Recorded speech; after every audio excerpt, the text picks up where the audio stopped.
Olá, gente querida! Hoje é o dia 22 de junho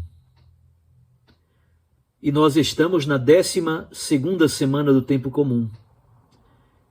Estamos concluindo a leitura do Sermão da Montanha no capítulo 7 do Evangelho de Mateus.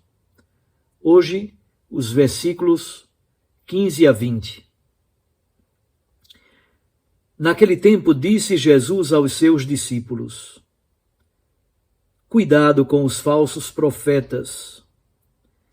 Eles vêm até vós vestidos com peles de ovelha, mas por dentro são lobos vorazes. Vós os conhecereis pelos seus frutos.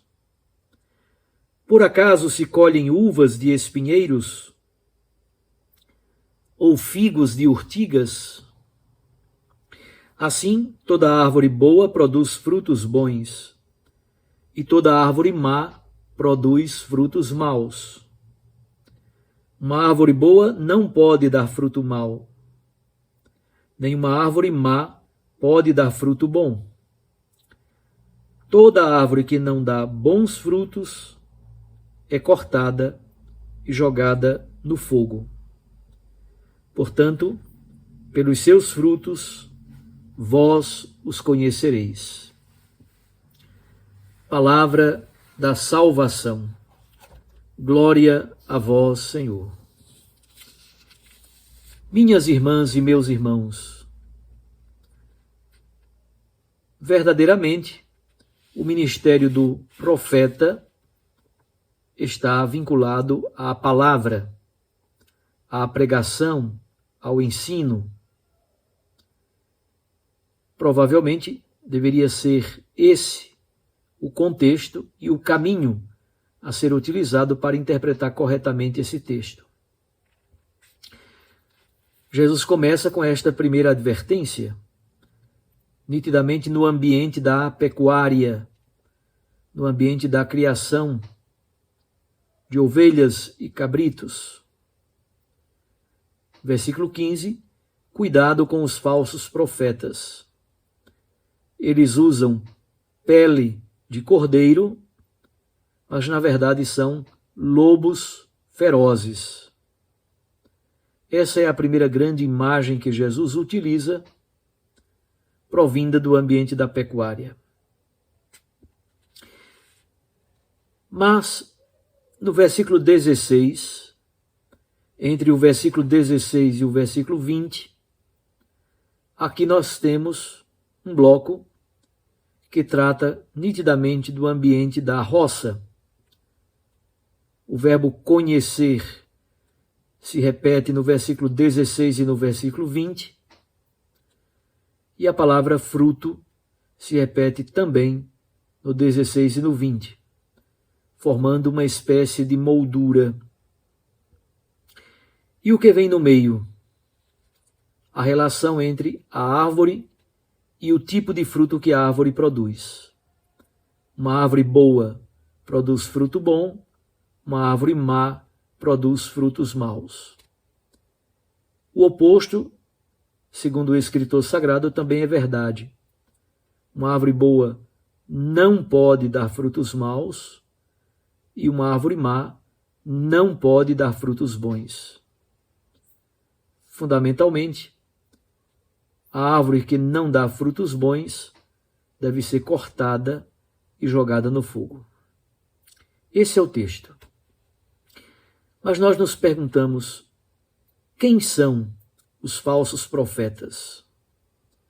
Como disse no início, teoricamente pensaríamos são algumas pessoas, é um tipo de ministério que ensina coisas equivocadas. Não parece ser esse o contexto. Fundamentalmente, o que está em jogo é a hipocrisia. É o descompasso entre o interior e o exterior da pessoa. Estes falsos profetas apresentam-se como pacíficos, como indefesos, mas na verdade são lobos ferozes, são lobos vorazes. Eles destroem a comunidade eclesial. Jesus então nos dá um critério de discernimento. E o critério de discernimento sobre a identidade destes lobos, destes falsos profetas, o critério são os frutos. Os frutos são as ações, não simplesmente a doutrina, o ensinamento.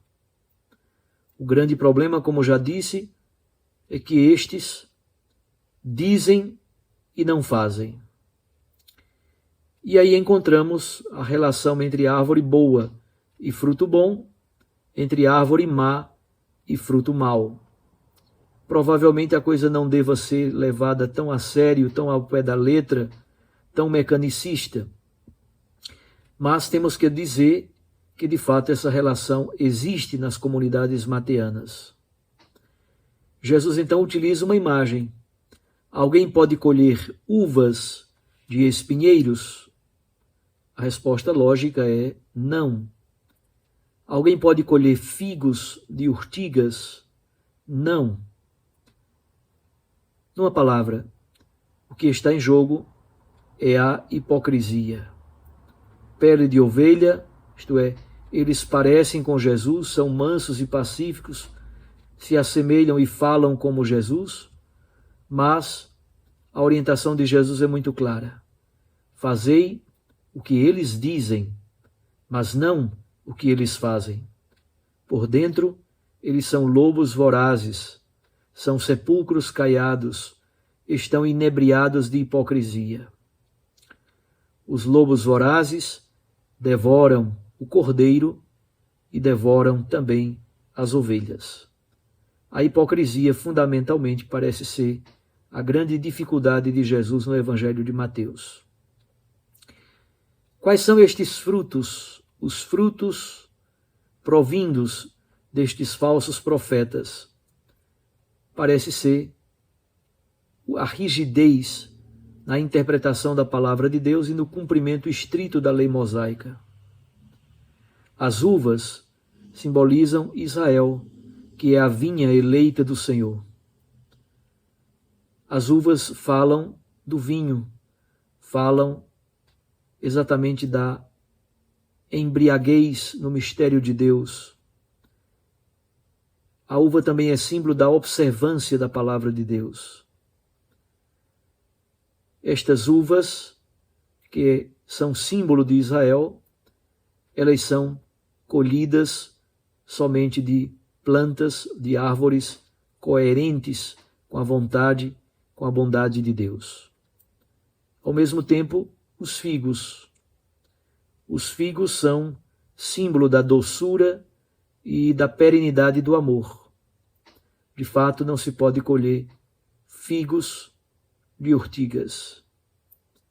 Somos então hoje convidados a refletir sobre esta palavra tão bonita, a nos preocuparmos com o tipo de frutos que nós estamos produzindo e, sobretudo, superar todo o comportamento marcado pela hipocrisia. Buscar a justiça do reino que gera vida e gera liberdade. Que nas nossas comunidades eclesiais, nos nossos ambientes de trabalho, possamos de fato produzir frutos bons, frutos de vida, e que sejam frutos para a edificação da comunidade, para a santificação do mundo, para fazermos o processo bonito de colocar o mundo na perspectiva de Deus, para que o mundo creia. Um abraço a você. Fique com Deus e com sua Mãe Maria Santíssima. Eu os abençoo. Em nome do Pai, e do Filho, e do Espírito Santo. Amém.